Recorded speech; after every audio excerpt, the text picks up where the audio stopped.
युगों युगों से यह धरती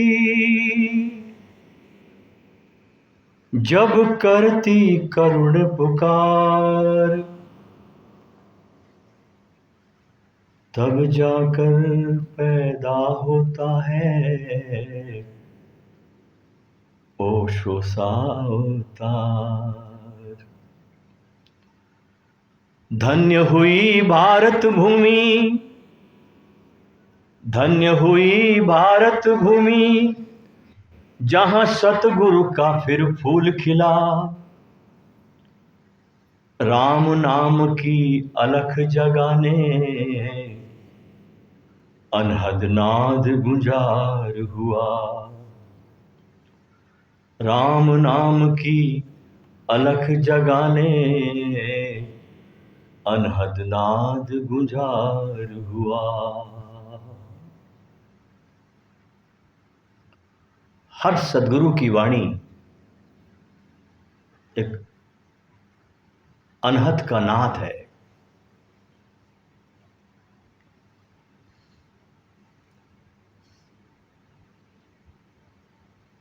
संसार में संत, बुद्ध और योगी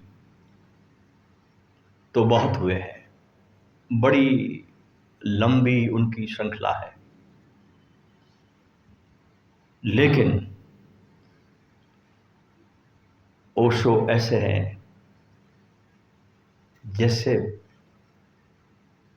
खाली आकाश में जहां कोई बादल नहीं हो, उसमें जैसे चांद खिल जाता है पूर्णिमा का, ऐसे है ओशो।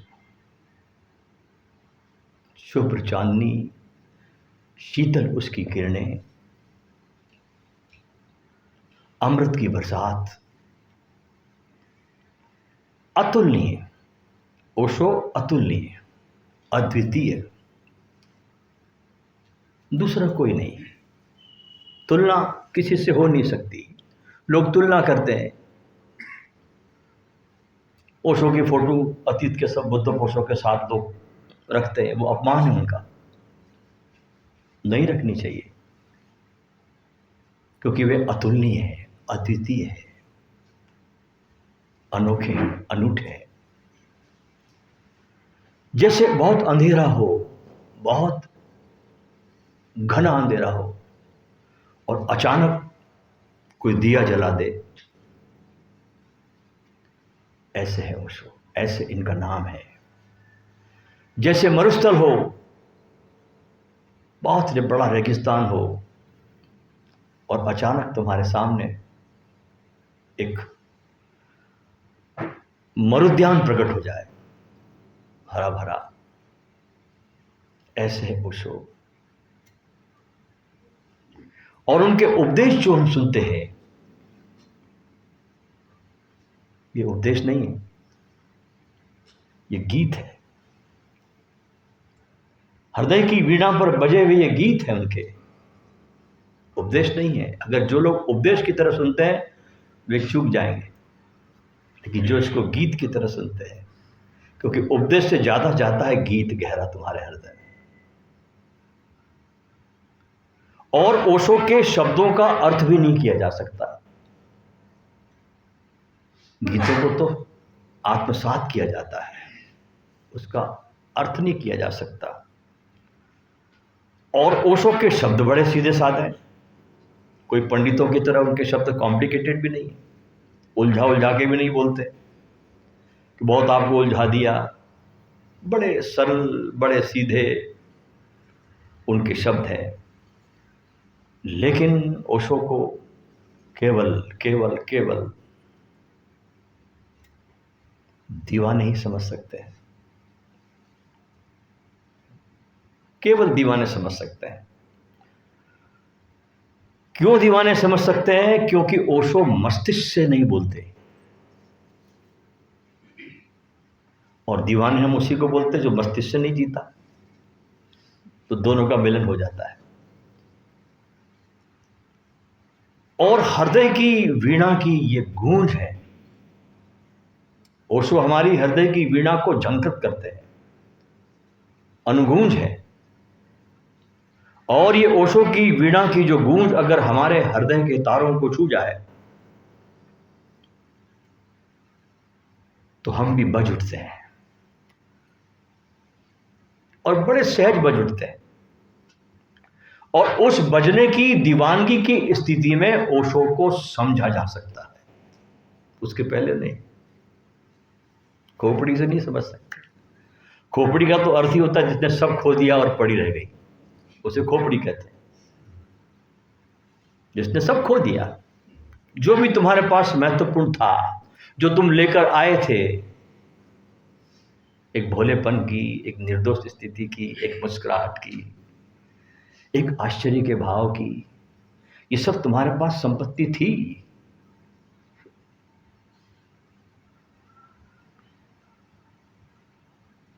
तुम बहुत लेकर आए थे, और तुम देखो कितने आनंदित थे। तुम्हारे पास कोई बैंक बैलेंस नहीं था बचपन में, लेकिन तुम्हारे आनंद की कोई सीमा थी।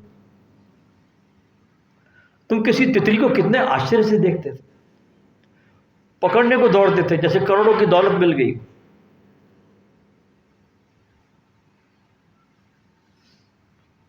तो उस दीवानगी की स्थिति में जब तुम बच्चे थे, ऐसी स्थिति तुम्हारी बन जाए एक छोटे बालक के जैसी, जो कोई जानता नहीं,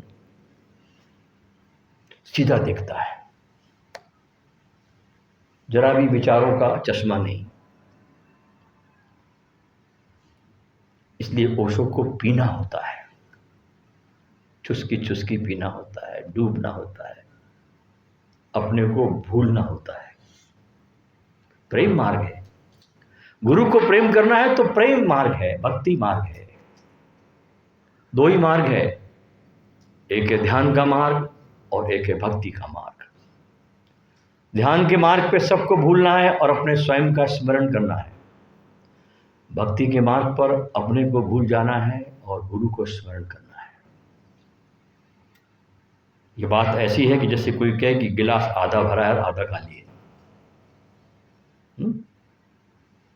फर्क कुछ भी नहीं है। और अपने को जो भूल जाता है गुरु के प्रेम में, वो फिर मदमस्त हो जाता है, और जो ओशो के शब्दों को ही पकड़ के रह जाता है। जैसे लोग रह गए, 4 चौपड़ी पढ़ लेते हैं ओशो की, सोचते कि बस हमसे बड़ा ज्ञानी कोई नहीं, और निकल पड़ते बांटने के लिए 4 चौपड़ी पढ़ करके। अंदर पचाते नहीं, ओशो को भीतर पचाना पड़ता है। साल लग जाते, 2 साल लग जाते, 10 साल लग जाते, 20 साल लग जाते। पहले गुरु का गर्भ धारण करना पड़ता है।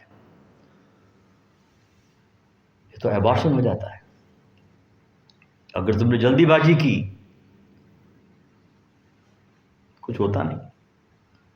और वो ओशो की भाषा बड़ी सुसंस्कृत भी है, क्योंकि वे बहुत पढ़े लिखे थे, MA PhD अपने ज़माने में पूरे सागर विश्वविद्यालय में फर्स्ट क्लास फर्स्ट आए थे। और बड़े मजे की बात है कि ऐसी स्थिति में फर्स्ट क्लास फर्स्ट आए जबकि वो स्कूल कॉलेज में जाते ही नहीं थे। उनकी कहानियाँ बड़ी विचित्र है। मैं आपको आने वाले दिनों में कुछ उनकी बहुत विशेष कुछ आपको उसकी कहानियाँ सुनाऊंगा, आप हैरत में पड़ जाओ। बड़ी मुश्किल से कभी किसी पीरियड में गए तो गए, जाते नहीं थे। भाषा संस्कृत है लेकिन भाव उनके बहुत अनूठे हैं, और उसी की तरह से अगर आप भी भाव से भर जाओगे तो ही तुम ओशो को आत्मसात कर पाओगे, उसके पहले नहीं। बहुत श्रद्धा हो तो ही ओशो को समझा जा सकता है, क्योंकि उनके पास बहुत तर्क भी है, उनके पास पूरा दर्शन शास्त्र भी है। लेकिन भक्त को विचारों से, दर्शन शास्त्र, कागज पोथी से क्या लेना देना, कोई नाता ही नहीं बनता भक्त से। सीधे सीधे ओशो को अनुभूति बनाना है। आ रही बात ध्यान में? हमको ओशो को अनुभूति बनाना है। कैसे? जिस अनुभव से ओशो गुजर रहे हैं उस अनुभव में हम डूबे, उनके ही अनुभव में। पकड़ में बात आ रही तो ही बात बनती है, क्योंकि ओशो एक मायने में अंगार है, राख नहीं है, बड़ी आग है उनके अंदर। तभी तो सारी दुनिया डरी उनसे, ऐसी आग से। पूरे विश्व की सरकारें थर्राती थी। एक निहत्था आदमी पूरे विश्व में घूमा बिना जेब का, उसके पास जेब भी नहीं थी। अंगार को संभालना हो तो भीतर बहुत श्रद्धा चाहिए, तो ही हम अपने भीतर उस आग को उतार सकते हैं। तो ये आग को अगर धारण करते हैं हम लोग ओशो की, तो हमारी जन्मों जन्मों की सोई हुई अग्नि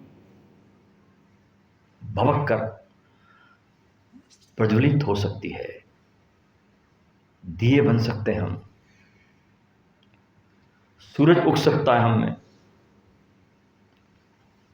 अब हमारे भीतर अगर सच्ची प्यास है, मेरी इन बातों को सुनकर, या हमने ओशो को भी बहुत सुना और भी महापुरुषों को बहुत सुना, सबने बताया कि तुम्हारे भीतर परमात्मा है, सत्य है, तुम आनंदित हो सकते हो। अब अगर हमारे भीतर सच्ची प्यास है, अब ये प्रश्न उठता है इस मनुष्यता के लिए जो भी वर्तमान में मौजूद है, हम लोग सब, कि अब ओशो देह में नहीं है तो हम क्या करें? प्रश्न उठना स्वाभाविक है। अब ओशो तो देह में नहीं है तो हम क्या करें? देखिए, पहली बात, सदगुरु को अगर तुम किसी व्यक्ति की तरह देखोगे तो चूक जाओगे। सदगुरु एक सनातन परमात्मा की बहती हुई धारा में एक प्रवाह है। परमात्मा का प्रवाह इस धरती पर सदियों से है। कभी कुछ प्रवाह में बुद्ध खड़ा हो गया, कभी नागार्जुन खड़े हो गए, कभी पतंजलि खड़े हो गए, कभी कबीर खड़े हो गए, कभी मीरा खड़ी हो गई, लेकिन प्रवाह परमात्मा का है। तो ये बात बहुत अपने भीतर गहराई से उतर जाने दो कि परमात्मा इस धरती पर सदा नित नए बुद्ध पैदा करता है। जैसे मनुष्य को पैदा करता है, फूलों को पैदा करता है, चांद तारों को बनाता है, नदियों के प्रवाह को बनाता है, तो क्या वो किसी बुद्ध को नहीं बनाता? क्या वहां रोक लग गई? क्या फुल स्टॉप आ गया? ऐसा तो नहीं होता ना। तो परमात्मा इस धरती पर नित नए बुद्ध पैदा करता है, और ये पृथ्वी पर कहीं ना कहीं कोई जगाने वाला, कोई पुकार देने वाला, कोई आवाज देने वाला, कोई हैमरिंग करने वाला सदा मौजूद रहता है, सदा। इतनी चिंता तो भगवान मनुष्य की लेते ही है कि कोई ना कोई होते हैं। बड़े मजे की बात है कि एक जगाने वाला विदा होता है तो दूसरा जगाने वाला पैदा हो जाता है। ये सतत प्रक्रिया है इस धरती पर, होना ही है। ये सिलसिला कभी टूटता ही नहीं। नानक गए भाई लहना आया, लहना गए कि गुरु अर्जुन देव आए, मतलब सतत प्रवाह चलता ही रहता है। एक बुद्ध गया कि कहीं और दूसरा बुद्ध पैदा हो जाता है। यह धारा परमात्मा की, प्रेम की, करुणा की, अहिंसा की, सत्य की अनवरत बहती रहती है इस पृथ्वी पर। हमारी कठिनाई ये है, बहुत ध्यान से सुनना, हमारी कठिनाई ये है कि हम अतीत के बुद्ध पुरुषों से जकड़ जाते हैं। जो हो गए, जो होना था वो हो गया, अब कुछ हो नहीं सकता। हम अतीत के महापुरुषों से, बुद्ध पुरुषों से जकड़ जाते हैं। इसलिए हम धरती पर जो उपलब्ध अभी है उन लोगों को देख नहीं पाते, क्योंकि पुराने से जकड़े हुए हम लोग हैं। और अगर देख भी लिया हमने, सुन भी लिया उनको, जान भी लिया, हृदय तुम्हारा रिकग्नाइज भी कर गया कि हाँ यही है जिसके पास होना चाहिए, तो वहां भी हम टिक नहीं पाते, हम टिकते नहीं वहां। एक बार ऐसा हुआ कि एक डॉक्टर जो था वो मरीज के पीछे भाग रहा था। बहुत बड़ी सड़क थी, लोग तमाशा देखने लगे कि बहुत अच्छा बड़ा डॉक्टर, मरीज आगे भाग रहा है और डॉक्टर उसके पीछे पीछे बहुत दौड़ लगा रहा। लोगों ने पूछा, भाई क्या हो गया, क्यों भाग रहे हो मरीज के पीछे आप? डॉक्टर बोला, 4 बार ऐसा हुआ कि साला ये आदमी दिमाग का ऑपरेशन करवाने आता है और बाल कटवा के भाग जाता है। 4 बार ऐसा हुआ कि आता दिमाग का ऑपरेशन करने के लिए आदमी, अब ऑपरेशन करने पहले बाल काटे जाते हैं ना। बोले 4 बार ये आदमी आया दिमाग का ऑपरेशन करने के लिए और मैंने बाल काटे उसके और वहीं उठ के भाग जाता है। तो ऐसे हम भी थोड़ी थोड़ी साधना किसी सदगुरु के पास करके दौड़ लेते हैं और मरीज बने रहते हैं, इलाज हो नहीं पाता। इसलिए हम अतीत के बुद्ध पुरुषों को, उन गुरुओं को पूजा करने में बहुत कुशल हो गया आदमी। ये आज की बात नहीं, सदियों से चलता है सब। इसलिए वर्तमान में जो बुद्ध होता है वो कभी पूजा नहीं जाता, वो समझा नहीं जाता, लोग उसको पहचान ही नहीं पाते। जब वो चला जाता उसके बाद फिर उसके नाम पर मंदिर बनते, आश्रम बनते, फिर वो झगड़े के अड्डे बनते। सारे आश्रम देखो अब झगड़े के अड्डे बने हुए, युद्ध चलते हैं। किस लिए युद्ध चलते हैं? गुरु की महिमा मंडित को, गुरु की महिमा को आगे बढ़ाने के लिए नहीं, प्रॉपर्टी के झगड़े चलते हैं, जमीन के टुकड़ों के झगड़े चलते हैं। गुरु की महिमा को कैसे हम सहजता से, जो नई मनुष्यता जो आ रही है उनके सामने कैसे हम कुछ गरिमावान शिष्य प्रकट कर सके, तो गुरु का काम आगे बढ़ता है। गुरु का काम कभी किताबों से नहीं बढ़ता। गुरु का काम तब आगे बढ़ता है जब गुरु के उस धारा प्रभाव में जब कोई प्रतिभावान शिष्य पैदा होता है, उसको देखकर नया आदमी आता है। तो हमें ऐसे लोग पैदा करने चाहिए। सिर्फ संचालक की ट्रेनिंग लेने से, सर्टिफिकेट लेने से कुछ नहीं होता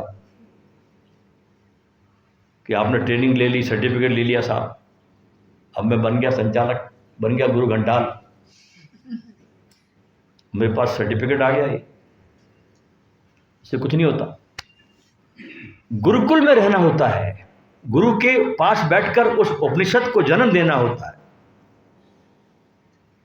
और जब उपनिषद जन्मता है और जब शिष्य का फूल खिलता है,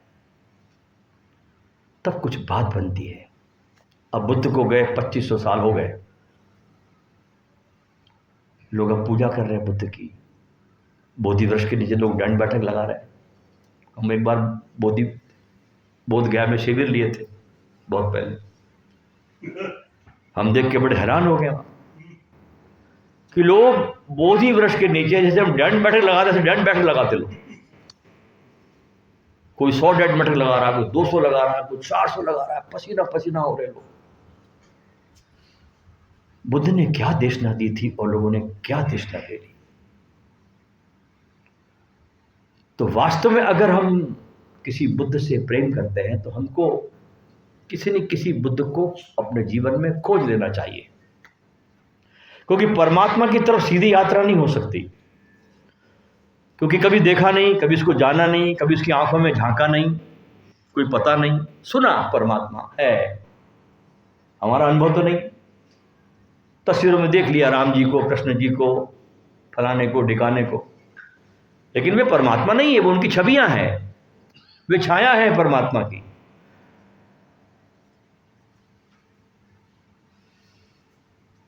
क्योंकि परमात्मा कहीं न कहीं किसी दिए में रोशनी बनता ही है। मिट्टी का दिया अलग हो सकता है, दिए कई प्रकार के हो सकते हैं, लेकिन जो ज्योति प्रकट होती है उसमें वो एक जैसी होती है, चाहे वो बुद्ध में हुई हो, चाहे ओशो में हो, कबीर में हो, किसी में भी हो। लेकिन अब आदमी पुरानी तस्वीरें लेके बैठा है और इसलिए नए दिए को खोजना मुश्किल हो जाता है, रुक जाता आदमी। इसलिए उसके जीवन में कभी कोई क्रांति नहीं होती, क्योंकि हम नए दिए को पुराने दिए से मिलाते हैं। ये मेरे मापदंड में ठीक उतर रहा कि नहीं उतर रहा, ये वैसा बोल रहा कि नहीं बोल रहा, ये ऐसा है कि नहीं, तो क्यों बिल्कुल अलग होगा, विभिन्न होगा, बिल्कुल अनूठा होगा। परमात्मा डुप्लीकेट कॉपी कभी पैदा नहीं करता, उसकी अभिव्यक्ति किसी और प्रकार की होगी। कोई मौन भी हो सकता है, कोई नाच सकता है, कोई बोल सकता है, अलग अलग उसके बांसुरी के स्वर होंगे, क्योंकि परमात्मा नित्य नए बुद्ध पैदा करता है धरती पर। और ये ज्योति परमात्मा की आकाश से उतरती है, और जहां कहीं भी इस धरती पर कोई हृदय ध्यान में शून्य हो गया है, ध्यान रखना मैं क्या बोल रहा हूं, ध्यान में कुछ हो गया नहीं है, ध्यान में कोई जो शून्य हो गया है। और बड़े मजे की बात है कि सब लोग होना चाहते हैं, कुछ बनना चाहते हैं, कुछ होना चाहते हैं, कुछ विशेष। और यहां बात है शून्य हो जाने की, मिट जाने की, ना कुछ हो जाने की, नोबड़ी हो जाने की। और हम सब लोग समबड़ी की यात्रा में, कुछ तमगे लग जाए, इतनी ग्रुप्स कर लिए, इतनी थेरेपियां कर ली, इतने गुरुओं के पास चला गया, मैं वहां भी चला गया, मैं वहां भी चला गया, मैं कोई साधारण आदमी। और यहां कहा जाता है कि परमात्मा की ज्योति उनमें उतरती है जो जिसके हृदय में शून्य उतर गया,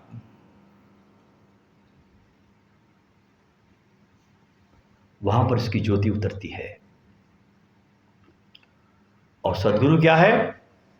एक जादू है, ख्याल रखना, इस धरती पर बहुत बड़ा जादू है, तिलिस्म है।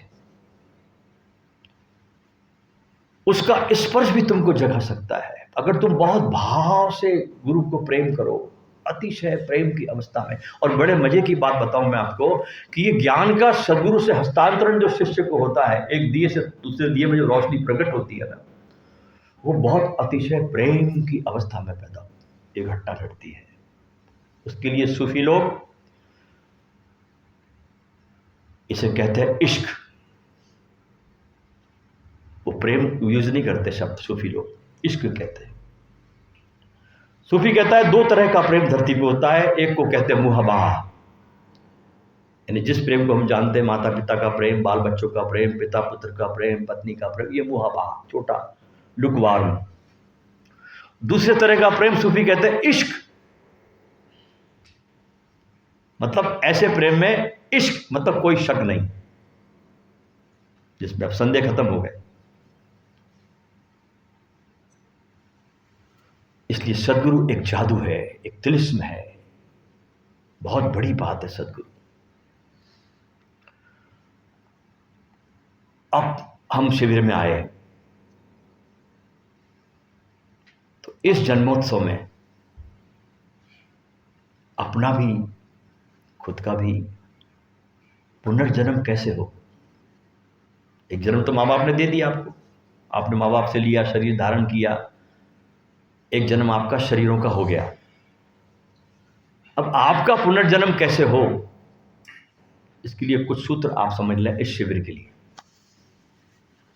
बहुत ध्यान से सुनना इन सूत्रों को, ताकि आप इन 3 दिन में वास्तव में आप लगे कि मैं ओशो जन्म महोत्सव में आया और मैं वाकई में मैं उत्सवपूर्ण हो गया। पहली बात, अपनी आदत को तोड़ना सदा कहीं और जीने की, वर्तमान में ठहरना, वर्तमान में जीना, चेतना को सदा कोशिश करना कि वो अभी और यहीं इसी वर्तमान में डूबी रहे, चलना होशपूर्ण, बैठना होशपूर्ण, हाथ भी उठे तो बहुत होश में, आँख की पलकें भी उठे तो बहुत होश में। वर्तमान में जीना, लिव इन दिस मोमेंट। उससे क्या होगा?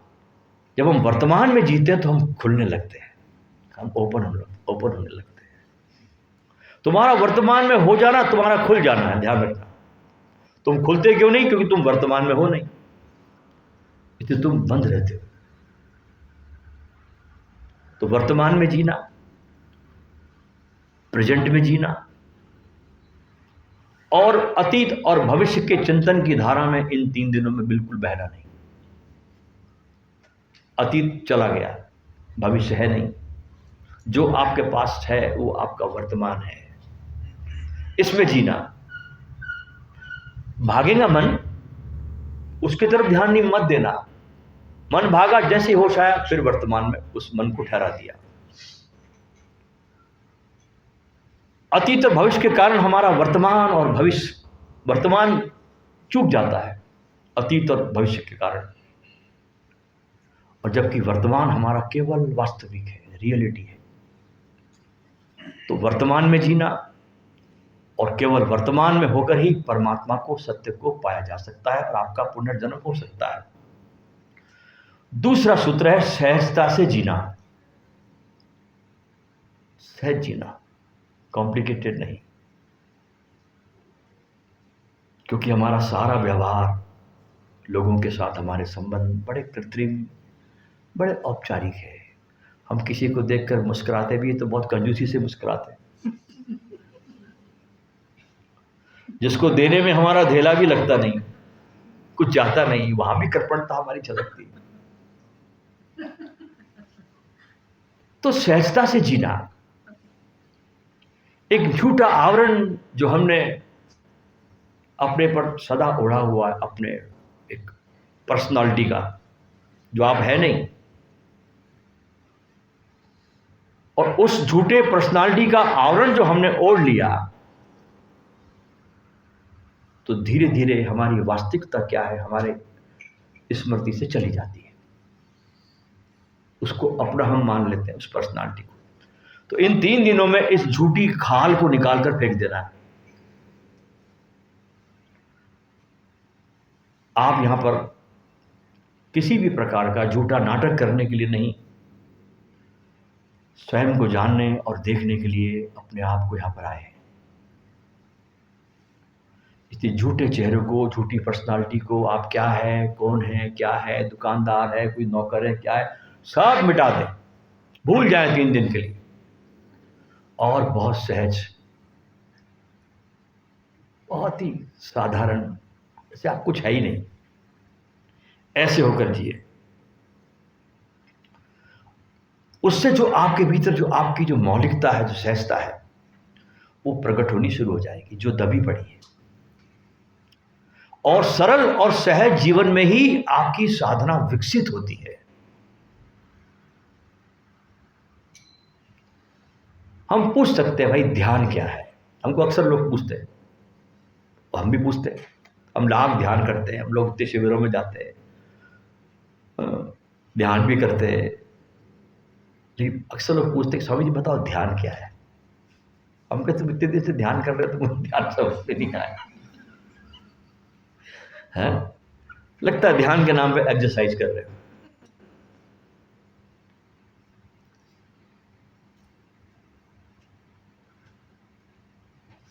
तो इसके लिए हमको अपनी स्थिति समझनी पड़ेगी, ध्यान क्या है इसके उत्तर के लिए।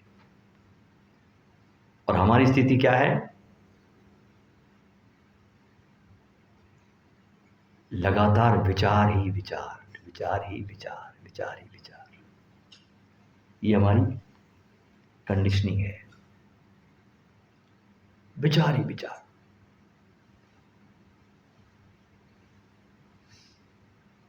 पूछा जा सकता है कि वो कौन सी चीज है जिसके साथ आदमी जीवन भर जीता है। मैंने एक प्रश्न अपने आश्रम में उठाया था हमारे लोगों के लिए, उसका उत्तर मैंने कभी दिया नहीं, आपको दे रहा हूं। पूछने लगे मेरे से उत्तर तो बताइए, मैं नहीं दिया उनको उत्तर, आज अचानक आ रहा है आपके सामने। मैंने मेरे आश्रम पे लोगों से पूछा कि ये बताइए, आप इतने दिन से यहाँ मेरे साथ रह रहे हैं, वो कौन सी चीज है जिसके साथ आदमी जीवन भर रहता है? किसी ने क्या बोला, किसी ने क्या बोला, किसी ने क्या बोला। एक ही चीज है जिसके साथ आदमी जीवन भर रहता है, वो है विचार।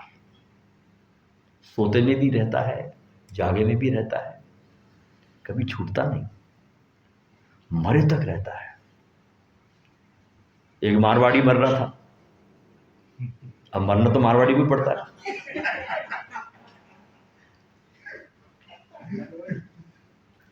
सब बच्चे उसके इकट्ठे हो गए, कोई पाँव के पास खड़ा, कोई सिर के पास खड़ा, कोई दाएं खड़ा, कोई बाएं खड़ा। उसने आंखें खोली, बोले छोटा बेटा किधर है? बोले पिताजी मैं आपके चरणों में खड़ा हूँ। बोले बड़ा? बोले मैं आपके सराहने पर हूँ। बोले मझला? बोले मैं नीचे बैठा हूँ। बोले सब यहाँ है तो फिर दुकान कौन चला रहा है? सब यहीं बैठे हो तो कौन दुकान चला रहा है? इन्हें मरते समय भी आदमी के अंदर विचार, और इस विचारों को हमने अपना स्वयं मान लिया, ये हम हैं। इसके बादलों में घिर गए हम, इसको अपनी आइडेंटिटी बना ली हमने, ये विचार हैं हम। तो इन विचारों को जब आप सावधानी से समझेंगे, बहुत होश के साथ अपने विचारों को जब आप अपने सावधान की स्थिति में, होश की स्थिति में जब आप देखते हो, समझते हो, तो आपके जीवन में ध्यान प्रकट होता है। क्योंकि ध्यान की कोई परंपरा नहीं होती, ध्यान की कोई टेक्निक भी नहीं होती। बहुत ध्यान से सुनना मेरी बात, मैं टेक्निक भी कराऊंगा, ध्यान रखना, लेकिन अंत में आपको ये बोलना चाहता हूं कि ध्यान तब घटता है जब आप टेक्निक के पार चले जाते हो। क्योंकि ध्यान सदा ही तुम्हारे जीवन में प्रसाद की तरह आता है, एक ब्लेसिंग की तरह। वो तुम्हारे किसी प्रयास से नहीं आता। जब भी उतरेगा ध्यान, एक प्रसाद की तरह बरसेगा। टेक्निक तुमको थोड़ा तैयार करती है, जैसे कोई किसान बरसात आने के पहले जमीन को तैयार करता है, ऐसी कुछ बात टेक्निक करती है। तो जो आदमी अपने विचारों को बहुत सावधान होकर देखेगा, सजगता से देखेगा, उस विचारों के कारण हम संसार में अपने आसपास रहने वाले लोगों के साथ कैसा बर्ताव कर रहे हैं, कैसा उनसे हम व्यवहार कर रहे हैं, इसको देखेगा, तो उसको सत्य का दर्शन होगा। ऐसा व्यक्ति सत्य का दर्शन करता है जो अपने विचारों को देखेगा सजग होकर के, और इस विचारों के प्रभाव से मैं कैसा बर्ताव कर रहा हूं संसार में, इसको देखेगा, तो जीवन में परिवर्तन आएगा। बाहर की हर घटना के प्रति सचेत होगा, तब ऐसा व्यक्ति ध्यान में होगा। और ऐसी अवस्था जो होगी तुम्हारी, वो हर प्रकार की आसन, हर प्रकार के मंत्र, हर प्रकार के प्रयोग, इन सब से पूरी तरह से अलिप्त और मुक्त होगी। क्योंकि ध्यान सिर्फ सहजता में ही संभव है, बहुत सहज अवस्था में। किसी भी प्रकार के आयोजन से ध्यान घटता नहीं। ध्यान तुम्हारी बहुत सहज अवस्था है, ध्यान तुम्हारा स्वभाव ही है। सिर्फ विचारों के बादलों ने उस ध्यान को ढक दिया है, और तुम तुम्हारे विचारों को देखते नहीं। मजे की बात है, तुम चाहते को शॉर्टकट मिल जाए। साधना है ये, अपने ही जाल को, अपने ही नरक को देखना। जो नरक 24 घंटे चल रहा है विचारों का, जो तुम्हारी ऊर्जा को, पूरा प्राण को पी रहा है, तुमको खाली कर रहा है 24 घंटे, उसको देखने का नाम साधना है। वो तप है, लेकिन तप कोई करना नहीं चाहता। लोग बहुत शॉर्टकट ढूंढते हैं। कोई सरल विधि बता दो, इसलिए भगवान शंकर को बेचारे को 112 विधियां बतानी पड़ी। मजबूरी थी उसकी, बतानी पड़ी। तो एक विधि काफी है। हे पार्वती तू तेरे श्वासों के प्रभाव को देख, बस इतना काफी था। लेकिन पता नहीं पड़ी। औरत है, जिद्दी स्वभाव की, पूछती चली गई। भगवान शंकर को बोलना पड़ा, भाई ये नहीं जमता, चल ये और ले ले। तो सहज बनना, वर्तमान में ठहरना इस शिविर में, तो बहुत कुछ आपके भीतर आप खुलना शुरू हो गए, ओपन हो जाओगे, आप खुले हो जाओगे, और उस खुलने में परमात्मा आपके भीतर प्रवेश करता है। उस खुले होने में मौलाना जलालुद्दीन रूमी का एक वचन सदा याद रखना। वे कहते हैं, मैं उस आदमी को धार्मिक कहता हूं। एक एक वचन बड़े गजब के रूमी के। रूमी की मजार पे आप जाइए, कोनिया में, तुर्की में, कभी मौका पड़े तो आपको ले चलेंगे हम तुर्किस्तान, रूमी की मजार पर, कोनिया में। अभी हम लोग बाहर शिविरों का बहुत आयोजन कर रहे हैं इन दिनों में। मजार पे 4 शब्द क्या लिखे रूमी ने, लिखवाए, कमाल कर दिया रूमी ने। सारे धर्म शास्त्रों की इत्र डाल दी उस 4 लाइन में रूमी ने, मजार पे लिखवाया।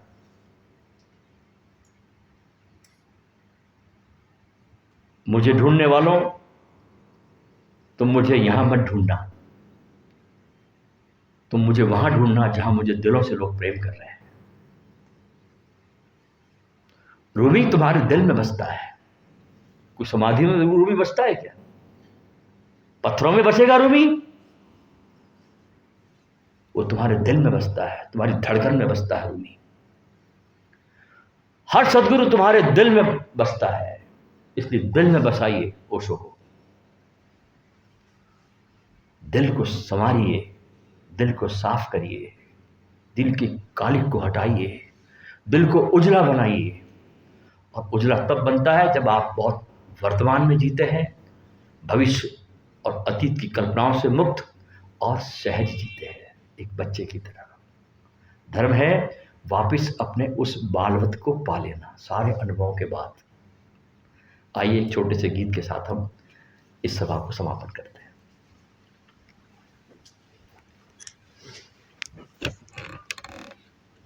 सारे मित्र खड़े हो जाए। और कल से हम लोग ध्यान यात्रा की शुरुआत करेंगे। आज शुरुआत तो आज से हो गई। हमने जगह जगह पर इसके पूरे शेड्यूल लगा दिए हैं कि दिन भर यहाँ पर इस 3 दिनों में क्या क्या कार्यक्रम क्या क्या चलेंगे। आपके नाश्ते का समय, आपका लंच डिनर का समय, आपके मंदिर में आने का समय, हमने जगह जगह इसको शेड्यूल को पोस्ट पेस्ट कर दिया है। उसको आप ध्यान से पढ़ लें। और मोबाइल का उपयोग